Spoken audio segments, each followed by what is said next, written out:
welcome to my channel. Bienvenidos a mi channel. Oh man, that was a baller song back then. Yo, yeah, welcome to my channel. My name is Geizi.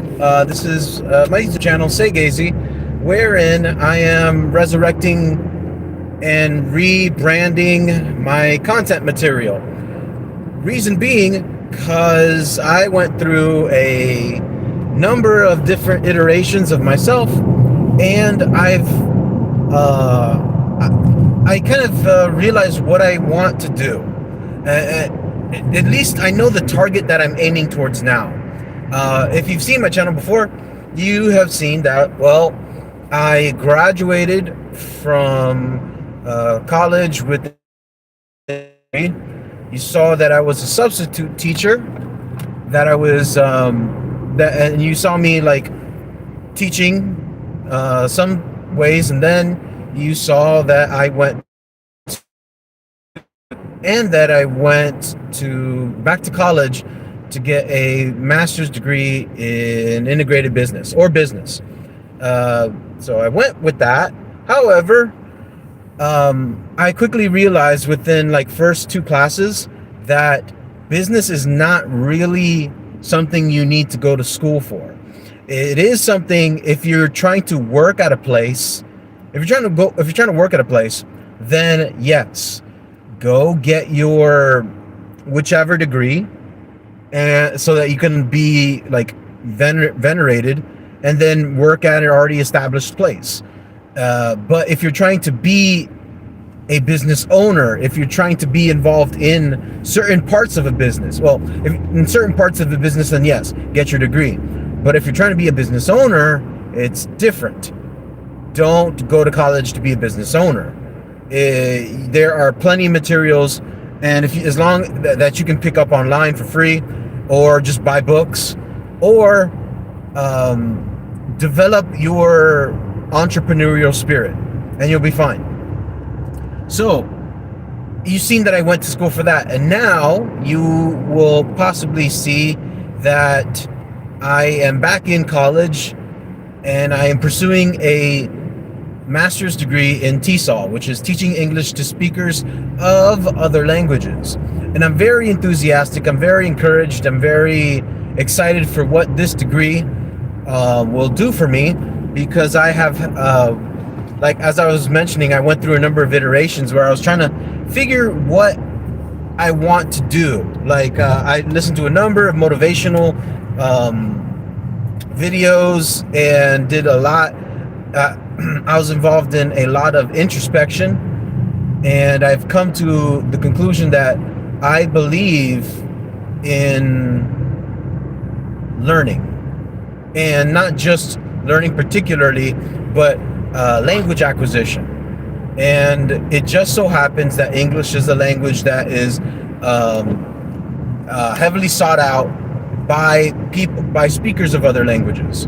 So I was like, I want to do this. I want to pursue this, and I want to help people. And the basis that I had for wanting to teach English derived from the need to communicate. I fell in love with, called Komi Can't Communicate. I sold all my manga. I should have kept them all, but I sold all my manga. Komi Can't Communicate. I had like all the volumes, and I sold it because I'm trying to downsize, and I'll explain that later. But I had all. I love this story because it's about a young lady who she's in school, and she has a communication disorder, and that's just a fictitious. I mean, there are people who suffer paralysis. They suffer from actual things. And it's not that communication disorder cannot be a thing, but I've yet to hear in it be clinically defined as a communication disorder. I've never really heard about that before. But this young lady, she's very timid, very shy, but she's very beautiful. And everyone loves her. Everyone loves her. but she's very timid. She, trembles. She's very shy and all that stuff. She gets anxious because of when she's approached and asked questions and all that. Well, there's a young man in the show who, despite his neutrality his neutrality, like he's just a generic guy. There's nothing really truly spectacular about him. Tadano. Just because of that, he is able to ingratiate himself with her, and they become friends. And she has a goal that she shares with them, and it's that she wants to make 100 friends. And so I fell in love with this show, and I recommend it. It's very young adult friendly. Give it a watch. It's really, and very comedic, very, very comedic. And what I really enjoy is the heartfelt intimacy of the idea of communication, and like sharing oneself with others. It's ingrained within all of us. Like the idea of just being with other people, having the desire to share oneself, to express oneself. And yeah, okay, fine. You can express yourself with music. You can express yourself with dance. You can express yourself with painting. You can express yourself with creation. So you're creating, you're engineering. You can express yourself there. Everything said, you can express yourself in a number of different forms. However, speech can be audible or tactile, which is, or visual, reading, writing. And through these means of expression, you have so many different, you have an X number of forms.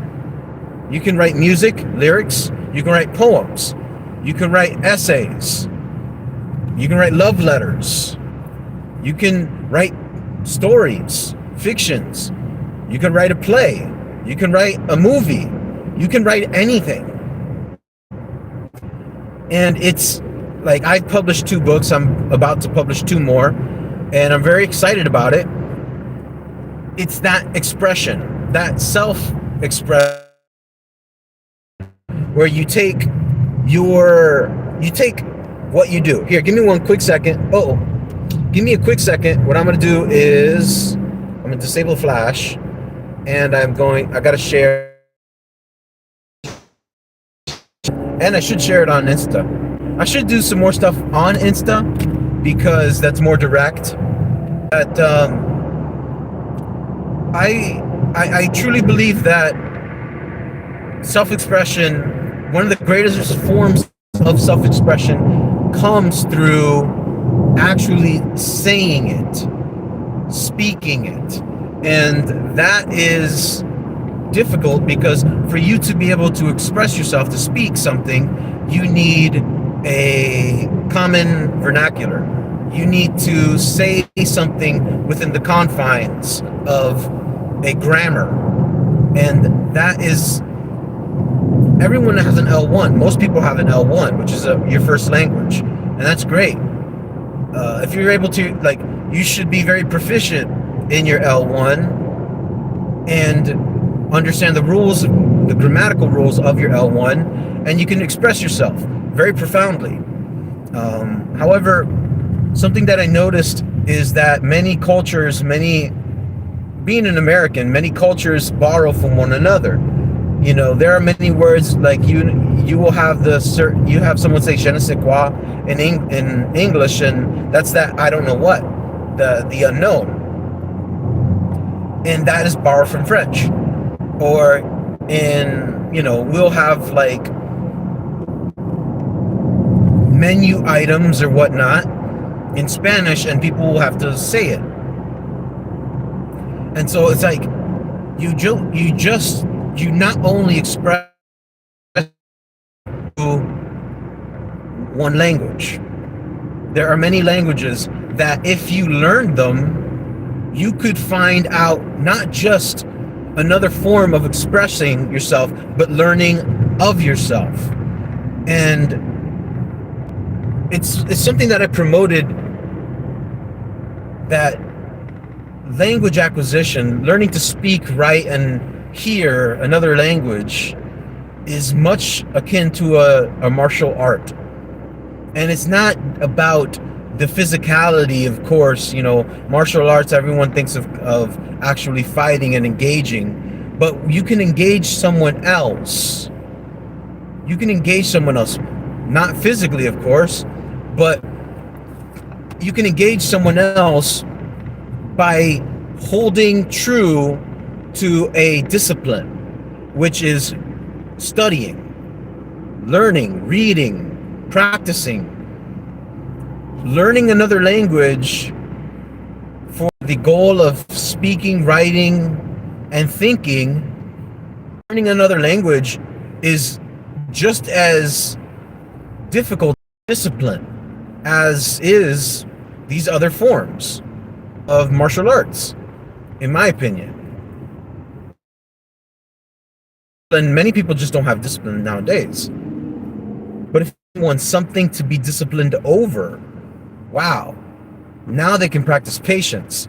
Now they can go through the hardships of suffering when it doesn't work out. Now you can have someone have a motivated goal that propels them, even if they've failed, even if they've messed up.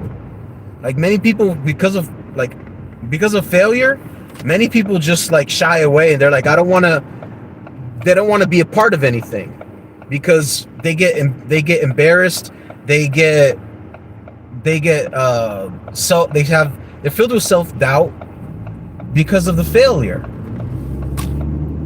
But if you're practicing something you love, a martial art or a sport or anything, since you love it, you will come to understand certain things about it.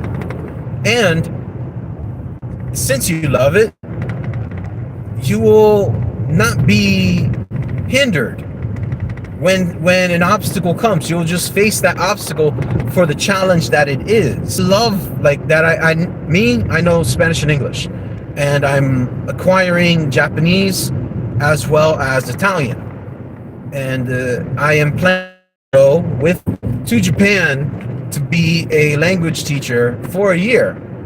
We might go for more, but at the moment we are going for 1 year. So I'm heavily involved now, trying to make my channel not just a diary and sharing my life and stuff, but also promoting this new facet of my life. And I've just overcome, I just was able to overcome not too long ago a very, I went through a very I went through an unraveling when it comes to social media. So, and I got off of Facebook entirely. I'm not on Facebook anymore. And I got off TikTok, and that was huge because I really enjoyed TikTok. But I got off TikTok, and I was like, well, what am I gonna do? I felt that I had people in my personal life in front of others, and that sucked. And I was like, well, there's a way that you are online, and there are people who don't understand that you can have a personality and you can have a persona online that's contrary to your actual persona in real life. And I guess I'll close because I'm almost at at church where I'm trying to get to. You can be different, and it's not necessarily the best thing to be able to be different things on different platforms.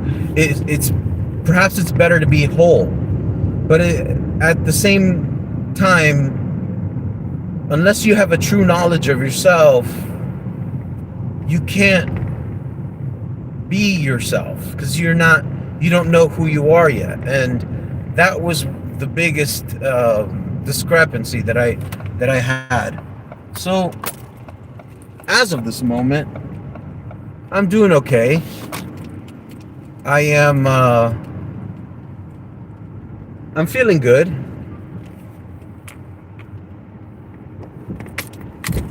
And oh, look at the puppy. I'm feeling good. And I can't wait to begin this new part of my life where I can, like, be myself.